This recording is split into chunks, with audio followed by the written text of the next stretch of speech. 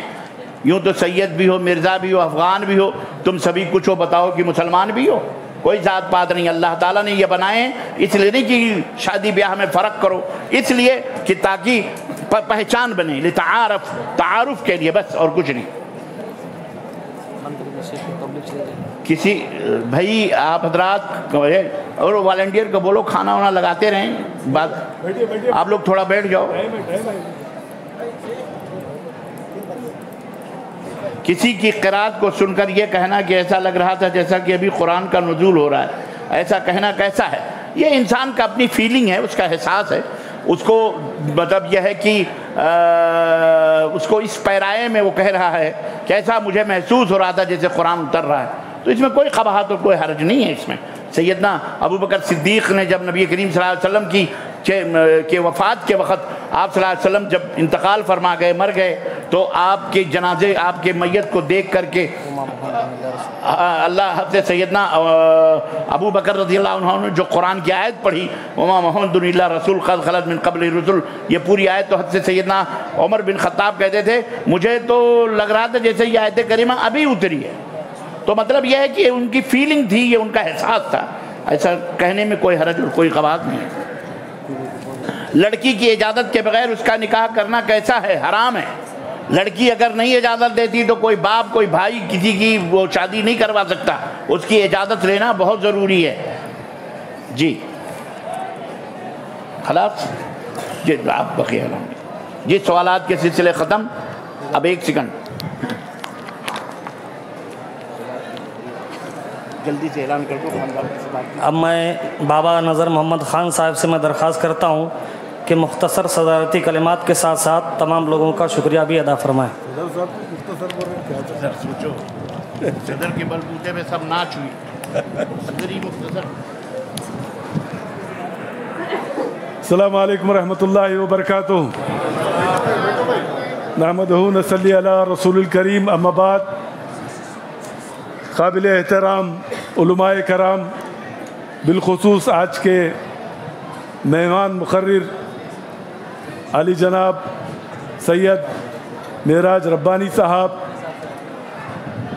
سب سے پہلے میں اللہ کا شکر بجا لاتا ہوں کہ اللہ تعالیٰ نے اس پروگرام کو ہنگامی طور پر جو شوراپور کی جمعیت نے جو انتظام کیا ہے، میں اللہ سے دعا ہوں کہ اللہ تعالیٰ ان کی کوششوں کو قبول فرمائے.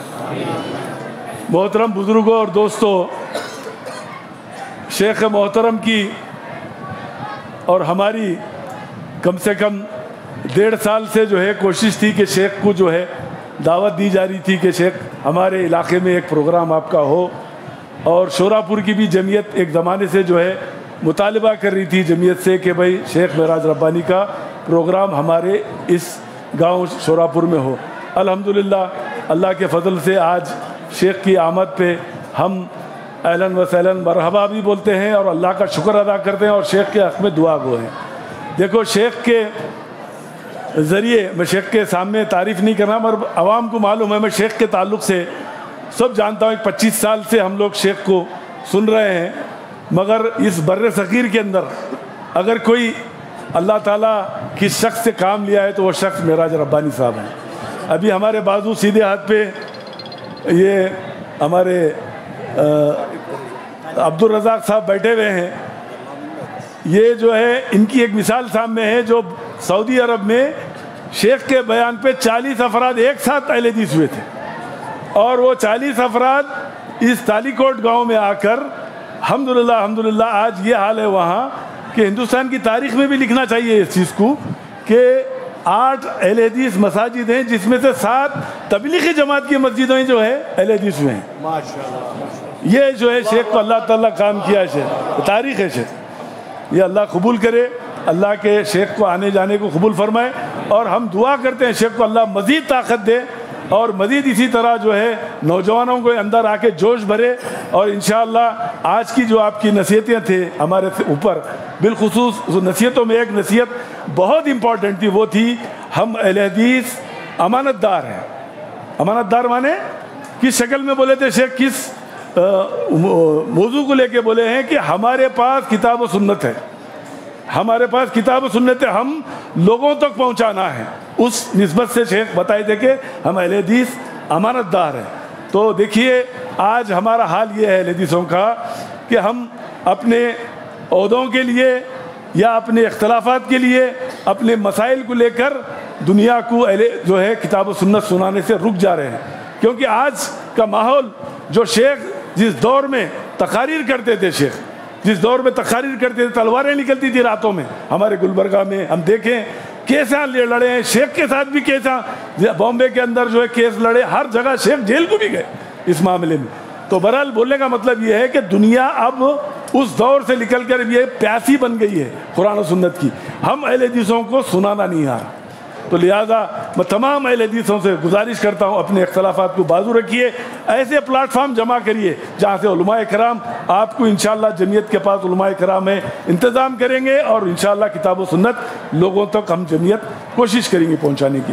میں آخری میں تمام لوگ جو باہر سے آئے ان کا بھی شکریہ ادا کرتا ہوں، اور جو بھی مہمان یہاں جماعت کے ذمہ دار بیٹھے ہوئے ہیں، گلبرگہ سے ہمارے وکیل صاحب بھی آئے ہوئے ہیں، اور جو ہے کافی دور سے لوگ آئے ہوئے ہیں، کل کے پروگرام میں لوگ جو موجود تھے آج بھی آئے ہیں پروگرام میں، میں ان کا بھی تہ دل سے شکریہ ادا کرتا ہوں، اور اللہ سے دعا گو ہوں جو اللہ تعالیٰ جس انداز میں لوگ باہر سے آئے ہوئے ہیں، اللہ تعالیٰ ویسی صحیح سلامت ان کے گھروں تک پہنچا دے، اور اللہ اس ہماری بیٹھک کو قبول فرمائے۔ السلام علیکم ورحمۃ اللہ وبرکاتہ۔